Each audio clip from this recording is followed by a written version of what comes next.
the top of my honorable mention list is my guy, Florida State Surgeon General Dr. Joseph Ladapo. Now, this man is applying pressure. For the past 3 to 4 years, I'm not sure if everyone else noticed this, but Florida and Texas were the only states standing on business, right? New York and California for sure weren't doing nothing.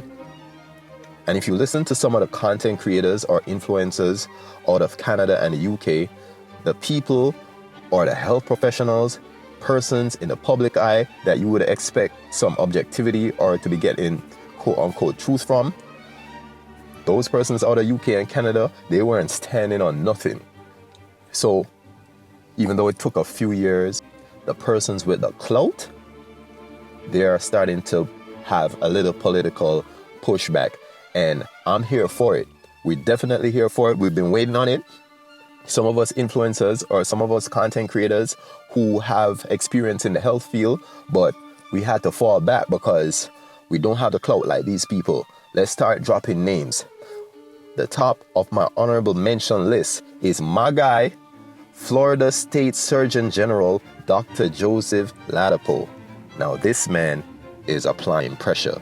I'm going to name drop the next person real quick before I get into what the Surgeon General for Florida is talking about recently. The second person is your Senator, drumroll please, Senator Rand Paul. He is still standing on your favorite doctor's neck, and I'm not calling no names. All right. No, the Florida State Surgeon General, Dr. Ladapo, recently, this was at the start of the year.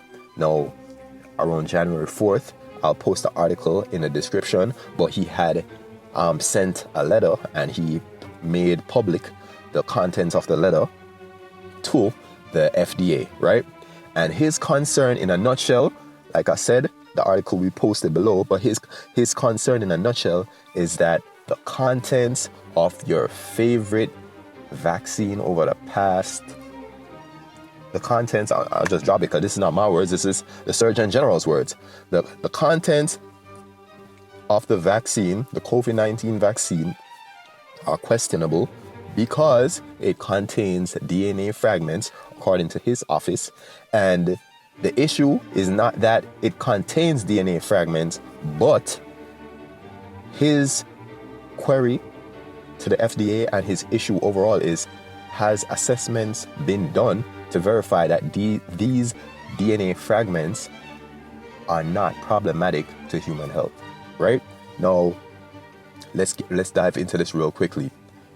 Firstly, let me mention, if you're new to my channel, if you're interested in content surrounding what we've had to tiptoe around for the past 3 to 4 years, if you have questioned the legitimacy of mandates over the past few years, I'm here to tell you I don't believe sitting passively is it.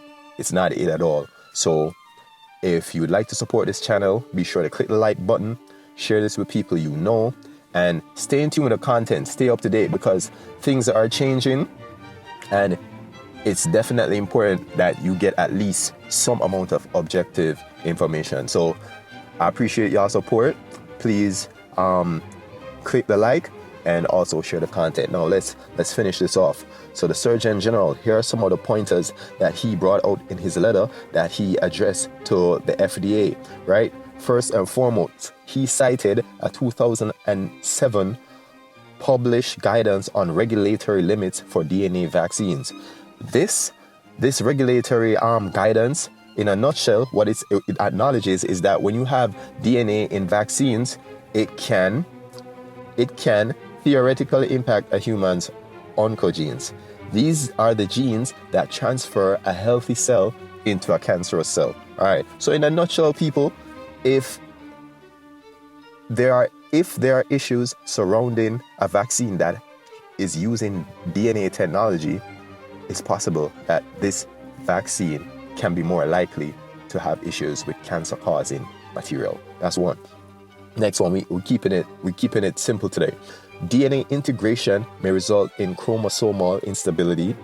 That's sounding like when people have an extra chromosome, to me, people with Down syndrome and all that, right? And it's there's an issue about transferring this genetic material to offspring. So that's how I put those two together.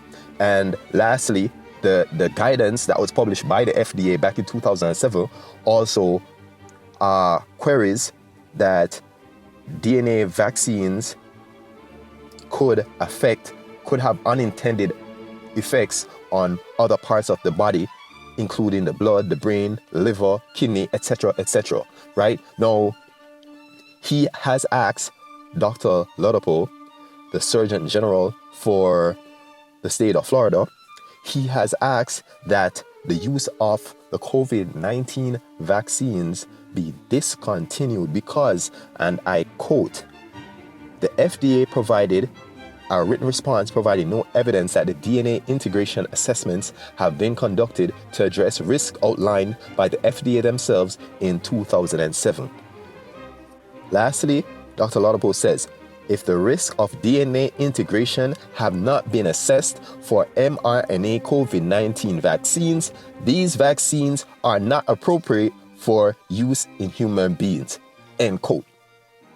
Now, I'm not sure if you're concerned yet, but like I said, the dogs are just starting to bark. My feeling is the biting is a little bit down the pike. Thank you all for listening. Thank you for spending the time. Please remain objective and share this content and like this video if you'd like to support the channel. Thank you.